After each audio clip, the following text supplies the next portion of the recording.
So, our presentation today is on the question, why do organisms build tissues that they seemingly never use, or otherwise known as vestigial traits?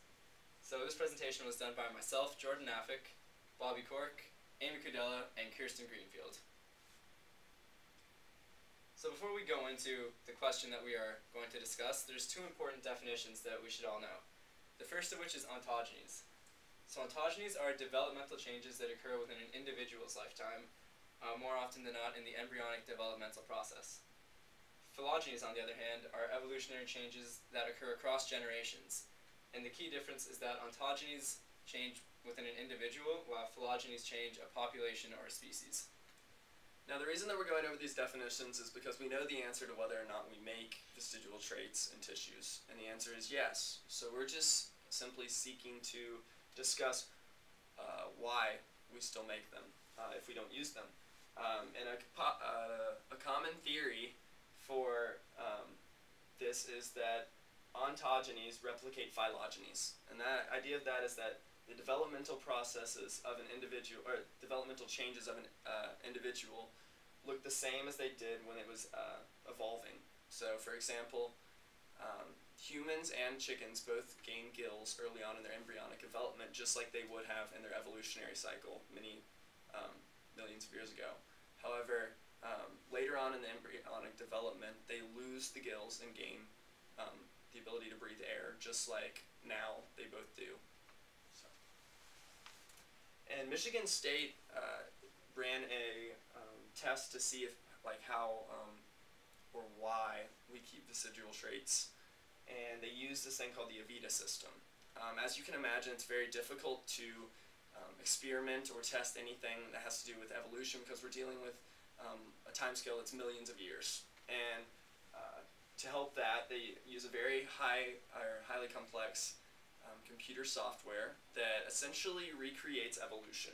And it has organisms, digital organisms in a digital world where they have the opportunity to replicate and mutate, and it factors in things like whether the mutation will be good or bad, or whether it will help them or increase their fitness or lower it.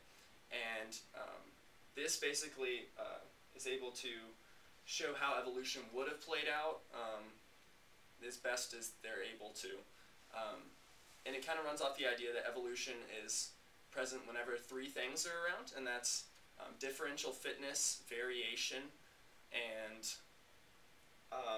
mutation. Yes. So basically here are their graphs of their findings. We can see in this graph that we have the developmental order that a trait evolves, or that a trait develops in an individual, and the evolutionary order that a trait evolves within a species. So the way that this graph is supposed to work is that if the trait is the first trait to develop within an individual and the first trait to evolve within a species, it will be in this circle. If, say, it's the fifth to develop and the fifth to evolve, it would be in this circle here. So basically we can see that there's no real perfect straight line that shows that every trait that developed in one order evolved in the exact same order, because evolution isn't a perfect science. But we can see that there is a pretty strong collinear correlation there, meaning that in general, the earlier traits that developed within an individual also evolved in that same order in the species. So this graph on the left, on the right, shows the ORP score, which basically means the probability that this did not happen by chance. So when a t-test was performed on the ORP score, a probability of less than 0.1% was given, which means that the probability that ontogeny replicates phylogeny is more than 30%, as shown in the graph. And that's pretty strong scientific background as to why ontogeny replicates phylogeny and why individuals develop traits in the same order that they evolve them. So there's one theory behind why this happens is the developmental disruption process.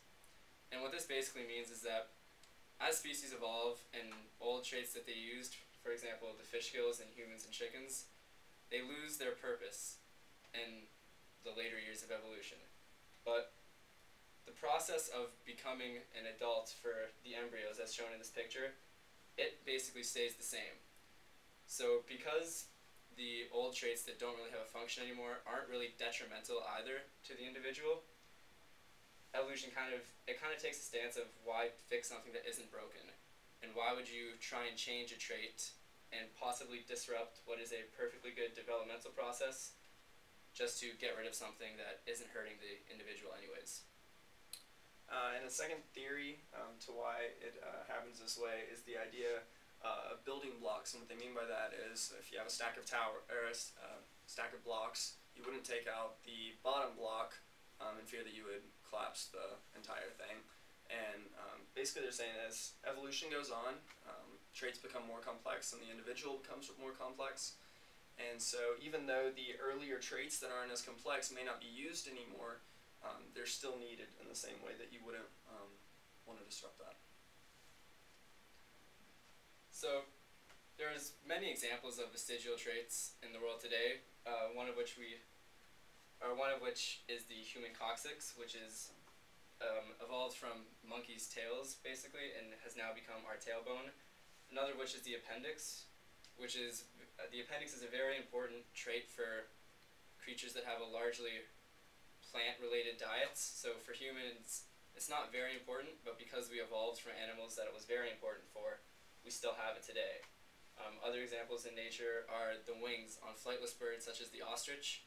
Because they evolved from birds that use their wings a lot, even though the ostriches no longer use them, they still have them because it would be very detrimental to the species to get rid of the wings.